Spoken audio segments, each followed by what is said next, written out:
Je pense que ce sont les Africains qui doivent se sentir tout à fait responsables pour prendre leur destin en main. Si l'Occident devait les aider, ce serait déjà fait.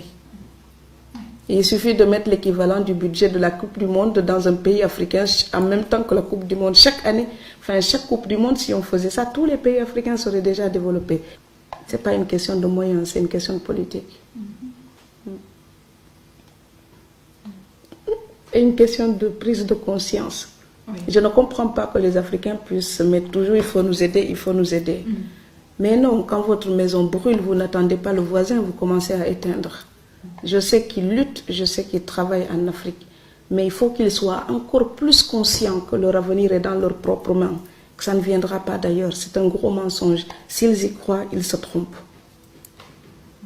Maintenant, peut-être que je suis pessimiste en disant ça, mais je ne peux pas dire le contraire parce que je ne le crois pas. Parce que moi, quand je me cassais la gueule, il n'y a personne qui est venu me sauver. Donc, et je pense qu'on peut mettre ça à l'échelle d'un village, d'un pays et d'un continent. Il y a la solidarité traditionnelle africaine qui était là pour aider les plus démunis entre nous. Maintenant, il faut oser dire qu'elle est devenue aussi trafiquée, elle est tronquée, elle est hypocrite. Vous avez des tas de feignants qui sont là, qui vivent sur le dos des autres comme des saprofites.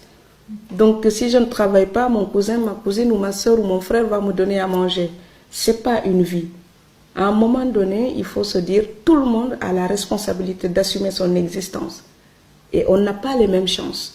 Et ceux qui ont un peu plus de chance, ils doivent aider les autres à pouvoir avancer.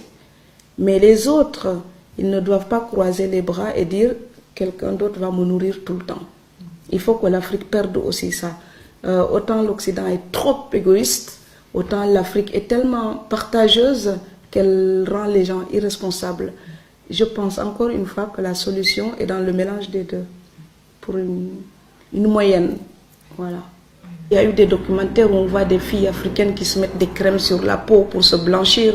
Vous avez des filles africaines qui font des régimes pour devenir comme ça, comme les top modèles. Enfin, non. On est cambré, on a des petites joues, ça fait des trous quand on sourit et nos fesses sont rebondies dans nos jeans. Mais c'est sublime. Donc il faut que les gens apprennent à respecter leur nature. Mais quand je suis au Sénégal aussi, ils disent sénégalaise, je leur dis, c'est plus dur d'ailleurs de le rectifier là-bas. Parce qu'eux ils disent sénégalaise, je dis franco-sénégalaise. Parce que je suis sénégalaise, mais je ne renie pas ce que l'autre culture m'a donné aussi. Parce que je respecte. Donc je suis vraiment franco-sénégalaise.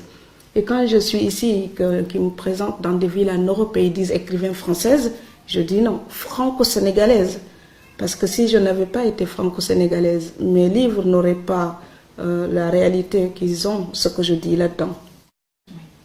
Il y a beaucoup d'immigrés qui sont là, qui n'osent même pas aller en vacances parce qu'il faut économiser pour le billet, économiser pour les cadeaux, pour tout le clan. Ces gens-là, quand ils n'osent plus partir en vacances, ils ne sont plus en liberté. Ils sont pris en otage par un système traditionnel qui fait d'eux des esclaves, qui produisent pour entretenir des gens qui vivent psychologiquement mieux qu'eux.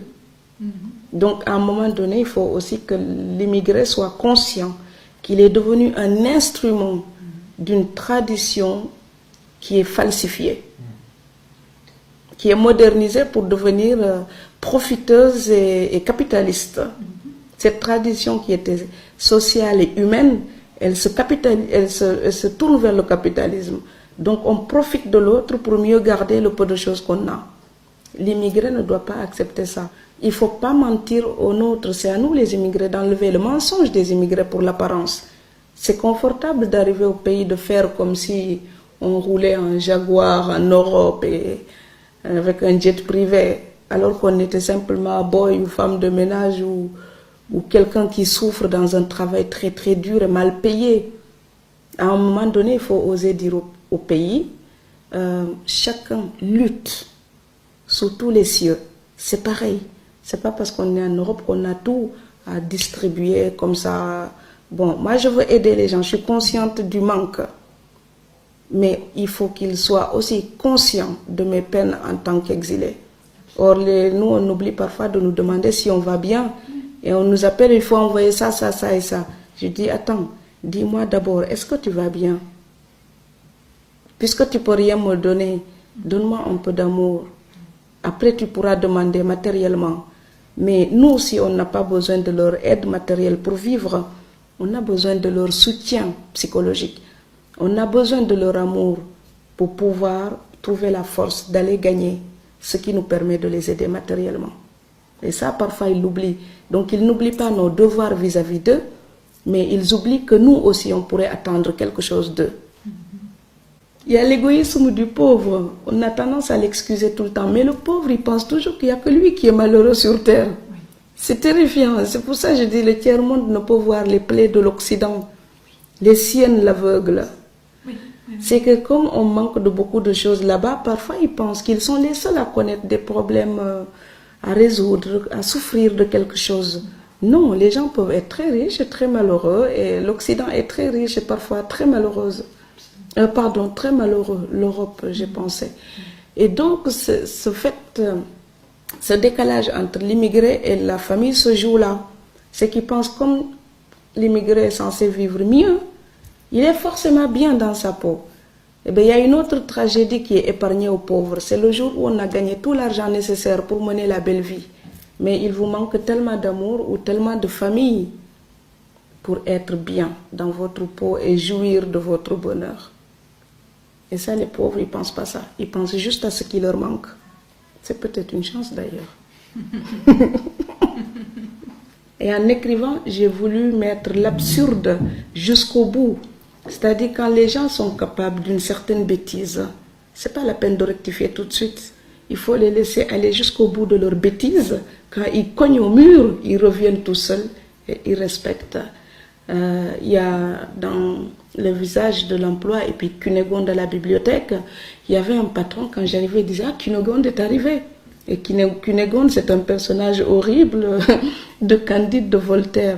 Et il disait ça pourquoi? Parce qu'il pense que je ne pouvais pas comprendre la référence littéraire. Et un jour, on s'est réellement croisés à la Bibliothèque nationale de Strasbourg.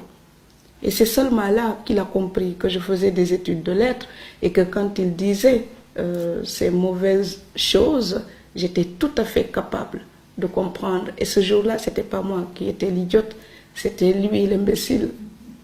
Mais je préfère le rire